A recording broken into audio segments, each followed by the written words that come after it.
Good Monday afternoon, everybody. My name is Eli Robinson. I am the Chief Trivia Officer here at Water Cooler Trivia. Coming to you not from the office today because we, of course, are observing New Year's Day here, but that doesn't mean that we don't want to bring you the weekly review of our quiz. This week, 2023 year in preview. We did a 2022 year in review last year, so we thought we'd look at some of the fun things to look forward to in the year to come. Once again, I'm Eli Robinson. I'm the Chief Trivia Officer at Water Cooler Trivia. We do a weekly trivia game for you, your company, your organization, your family, your friends, your group, whatever it may be, to play with us.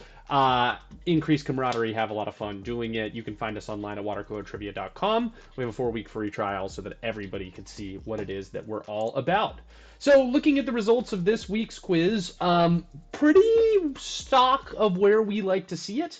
You can see that between 8 and 9 made up a very large chunk. It looks like slightly more people got 9 as opposed to 8 this week, and then a nice little curve coming off from that, just short of 15% of people with a perfect score.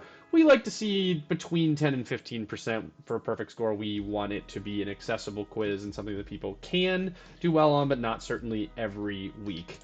So how do we set up this week's quiz? You're never going to believe this, but 2023 has arrived, and similar to every other year, Americans have the same top 3 New Year's resolutions: exercise more, eat healthier, and lose weight. That's actually true. Like every year, that's what Americans want to do. We're pretty sure that number 4 is play trivia more frequently, so we've decided to get your trivia year started on the right foot, brush off that hangover, flip that calendar over, and let's take a look at 2023. All right, question number 1, January 1st, 2023. Say Dovinya to the native currency. Travelers heading to Croatia won't need kuna anymore, as the country is becoming the 20th to use which continental currency? That's the euro.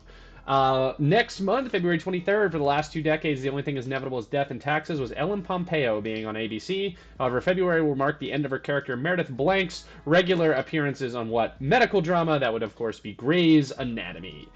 Famous anatomy book. Of course, Shonda Rhimes is drama named after it. Number 3, March 17th, even in the face of her bad blood with Ticketmaster, which pop star will shake it off with the first stop of her Eras tour at State Farm Stadium in Glendale. That would be, of course, be T-Swizzle, Taylor Swift. Number 4, April 16th, after 35 years and almost 14,000 performances, the music of the night will finally stop at the Majestic Theater. All I ask of you is to tell me what longest-running Broadway musical takes a final bow this spring. That would, of course, be The Phantom of the Opera. I believe the revival of Chicago and Lion King right behind it. Theoretically, if they stay open, would be able to pass them. Next one, May 6, 2023. Hail to the King! To anoint Charles and Camilla as heads of the United Kingdom. The first coronation in 70 years will go down at what 11th century church? People struggled with this more than I thought they would. Only about 60% of people got it right. Westminster Abbey. Not St. Paul's or any of the other churches that are around Westminster Abbey where the coronation happens. July 1st, Americans with type 1 diabetes who use a pump will no longer have to pay up to $200 for a dose of their medication, thanks to the introduction of a $35 price cap on what hormone? Insulin is the hormone. Over 90% of people knew that, which is fantastic. And thanks to the Inflation Reduction Act, we'll be getting some price caps in America. July 13th, 2023. Initially constructed as a temporary advertisement for a local real estate development. 2023 will mark the 100th anniversary of the construction of what famous 9 letters? That would be the Hollywood sign. The Hollywood sign. Number 8, Life in the Dream House was clearly not exciting enough, so she's giving it all up to head to the silver screen. What icon who made her debut in 1959 will finally get her own live-action movie when director Greta Gerwig releases her latest project this summer? I liked Barbara Streisand as a guess. No, that would be Barbie. Barbie heading to the big screen. September 9th, assuming Russia isn't kicked out by then, they've been kicked out of the G8, which makes it now the G7. 19 countries in the European Union will head to the annual G20 conference in what Indian capital city? Of course, the capital of India is New Delhi. New Delhi. And finally, question number 10. I guess we'll find out if the gubernatorial grass is still blue. Governor Andy Beshear, an incumbent Democratic governor, will run for re-election in which U.S. state where Trump defeated Biden by 26% in the 2020 presidential election? So I have the stats here, which are kind of amazing.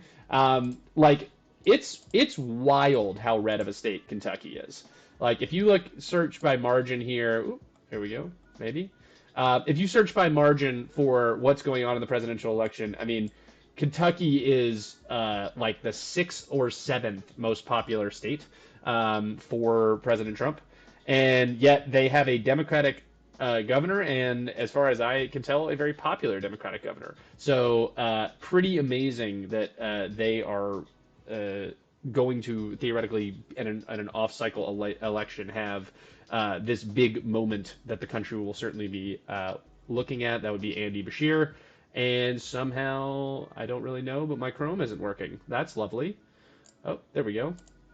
Here's Kentucky here as the, it looks like 8th or ninth, 26% margin. All the rest of these, I'm pretty sure, have Republican governors, which is kind of amazing for the state of Kentucky. Once again, looking at the stats, 7.62 average, 8 median. Good job to everybody who got a perfect score. My name is Eli Robinson. We'll be back in the office next week. Until then, keep on triving on.